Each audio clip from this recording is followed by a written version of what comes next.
America China വ്യാപാര യുദ്ധം 20-ാം നൂറ്റാണ്ടിന്റെ അവസാന കാലത്ത് തുടങ്ങിയ ഗ്ലോബലൈസേഷൻ കാലഘട്ടത്തിൽ ലോകം കണ്ട ഏറ്റവും വലിയ സാമ്പത്തിക ഏറ്റുമുട്ടലുകളിൽ ഒന്നായി മാറിയിരിക്കുകയാണ്.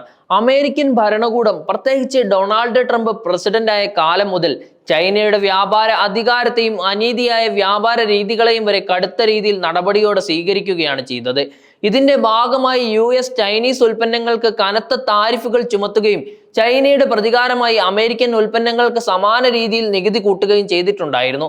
എന്നാൽ ഈ ഏറ്റുമുട്ടലുകൾ ഇരു രാജ്യങ്ങൾക്കും മാത്രമല്ല, സമ്പൂർണ്ണ ലോക വ്യാപാര ശൃംഖലയ്ക്കും ദീർഘകാല പ്രത്യാഘാതങ്ങളാണ് ഇപ്പോൾ സൃഷ്ടിച്ചുകൊണ്ടിരിക്കുന്നത്.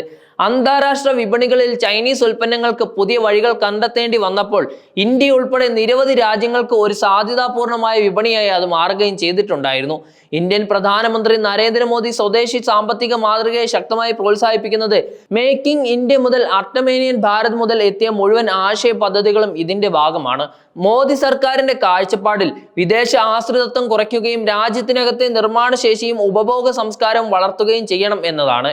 എന്നാൽ ഇതേ സമയത്ത് ചൈനീസ് ഉൽപ്പന്നങ്ങൾക്ക് അമേരിക്കൻ വിപണിയിൽ തടസ്സങ്ങൾ സൃഷ്ടിക്കപ്പെടുമ്പോൾ ഇന്ത്യയെ ലക്ഷ്യമാക്കി വരാനുള്ള സാധ്യതാ സാഹചര്യം വലിയ ആശങ്കയായി മാറുകയാണ്.